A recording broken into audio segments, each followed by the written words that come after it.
welcome back sa podcast namin. Ako si Romel Senyaka and we're really excited na kasama namin kayo ulit today for another meaningful discussion. Sana ready kayo kasi medyo mapapaisip kayo sa topic natin ngayon. And I'm Christine Terciano. Kumusta naman kayong lahat? Sana okay lang kayo and in a good mood. Pero at the same time, ready din kayo for a serious but interesting conversation. Promise, this is something na relatable and relevant talaga. So for today's episode, pag-uusapan natin ang isang topic na hindi lang about science, kundi may halong ethics, emotions, and real-life situations. It's something na common na nating naririnig pero hindi natin lagi naiintindihan deeply. Yes, because today we're going to talk about surrogacy and IVF. Nakikita na natin ito sa social media, movies, and even sa mga celebrities. Kaya parang normal na siya. But when you think about it, ang dami palang deeper issues. Exactly. Minsan kasi kapag narinig natin parang okay, technology lang yan. Pero kapag ina-analyze mo, may mga tanong about morality and kung tama ba talaga siya. Ako, honestly, dati hindi ko talaga gets kung paano siya nag-work.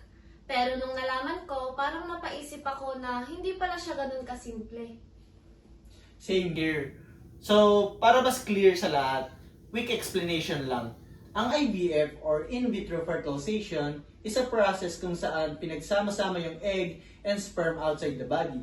Usually sa laboratory, then ililipat siya sa uterus para mag-develop. And yung surrogacy naman is when another woman carries the baby for someone else. So, siya yung magbubuntis for 9 months, pero hindi siya yung magiging legal or actual parents ng baby. So meaning, may third person na involved sa process ng pregnancy, which is very different from the traditional na pamilya setup. That's why nagiging sensitive din siya for many people. Exactly. So here's our main question. Dahil ba kaya na siyang gawin ng science, ibig sabihin ba morally accepted na siya? Or may limitations pa rin dapat? Yes, like hanggang saan ba dapat ang paggamit ng technology? May boundaries ba na hindi dapat i-cross kahit possible na siya ngayon?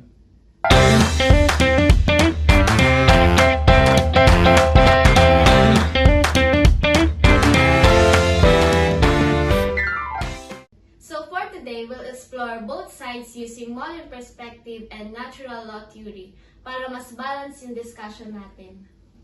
Let's start with modern perspective. Miss Guno, bakit kaya maraming sumusuporta sa IVF and surrogacy nowadays? Ano yung main reason behind it? For me lang, malaking factor yung freedom of choice. Naniniwala kasi ang mga maraming tao na may karapatan sila na mag-decide kung paano sila magkaroon ng anak. Especially dun sa mga kung nahihirapan sila naturally.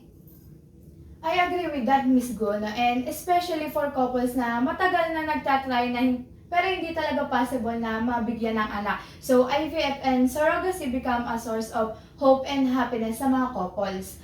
Parang binibigyan sila ng chance para maranasan ang pagiging isang magulang. So parang kung nagdudulot siya ng happiness and fulfillment, masasabi natin na morally good siya. Kasi may natutulungan naman. Yes, and that's aligned with utilitarianism. Kung saan ang focus ay kung ano yung makakapagbigay ng greatest happiness ng mga maraming tao. So kung nakakatulong naman siya, then it can be seen as morally accepted. Pero hindi rin natin pwedeng i-ignore yung negative side. For example, yung surrogacy. What if ginagawa lang ng ibang babae for financial need? So, hindi na siya pure choice ng isang babae. Oo nga, parang nagiging form of exploitation. Parang ginagamit yung katawan nila as a way to earn money. Exactly, and that's a serious ethical concern. Kasi pwedeng napipilitan lang sila due to poverty or pressure.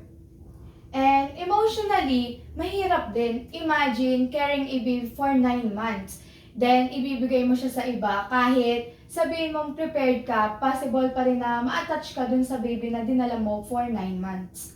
That's true. Hindi lang physical yung process. Emotionally din siya. And that can really affect the surrogate mother.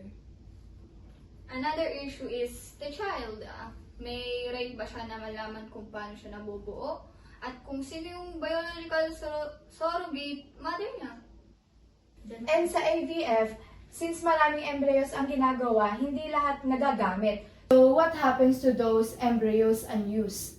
Some people, that's already considered life. So parang may ethical issues about wasting or discarding them.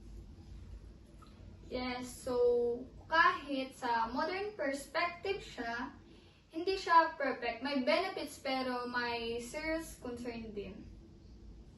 So overall, kailangan pa rin natin siyang pag-isipan deeply and hindi basta tanggapin na lang agad-agad. Now, let's move to natural law theory. Ano naman yung perspective nito when it comes to IVF and surrogacy? And sa natural law, basically says na dapat aligned and ang actions natin sa natural purpose of ng life. May natural order na dapat sundin. Yes, and one of its main principles is the preservation of life. Also, dapat ginagawa natin ang mga bagay ayon sa natural na paraan. So when it comes to reproduction, ano yung natural way according to this theory? It should happen through the union of husband and wife, naturally, without external intervention like laboratories or third parties. So, sa IVF naman, since outside the body, nangyayari yung fertilization, parang hindi na siya align sa natural process. So that automatically make morally wrong. According to natural law, yes, kasi iniwalay nito procreation from its natural purpose and processes.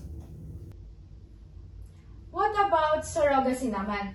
How does natural law view that? Mas problematic siya kasi may third person involved. So nagkakaroon ng confusion sa role, sino ba talaga ang mother? Yes, yung biological ba or yung nagdala ng baby, that can affect the identity of the child. And may psychological impact din yon sa bata habang lumalaki siya. Also going back sa embryos, if life starts at conception, then every embryo should be protected and valued. So hindi siya dapat basta itapon or hindi nagamit. Yes, because for natural law, life is sacred from the very beginning. So, overall, natural law theory tends to oppose IVF and surrogacy. So, after hearing both sides, alin ba ang mas convincing? Kasi pare-pareho silang may valid points. Honestly, it depends on how you view morality. Both perspectives offer important insights. Modern views focus on freedom, happiness, and human rights. While natural law focus on moral rules, purpose, and the value of life. So, the question is, should we prioritize happiness over moral principles? Or should we strictly follow moral rules even if it's limit people choice? Diba ang hirap talagang sagutin kasi pareho silang may consequences. Maybe the solution is finding balance between the two. So after everything we discussed, ano sa tingin niyo yung tama ba or mali ang IVF and surrogacy? For me, hindi siya simpleng yes or no. It really depends on the situation and how it is used. I agree. May good intention, especially for couples who genuinely want to have a child. But at the same time, may ethical concerns na hindi pwedeng i-ignore.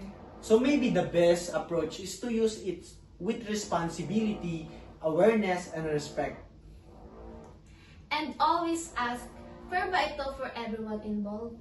So that means not just for the parents, but also for the child and surrogate mother.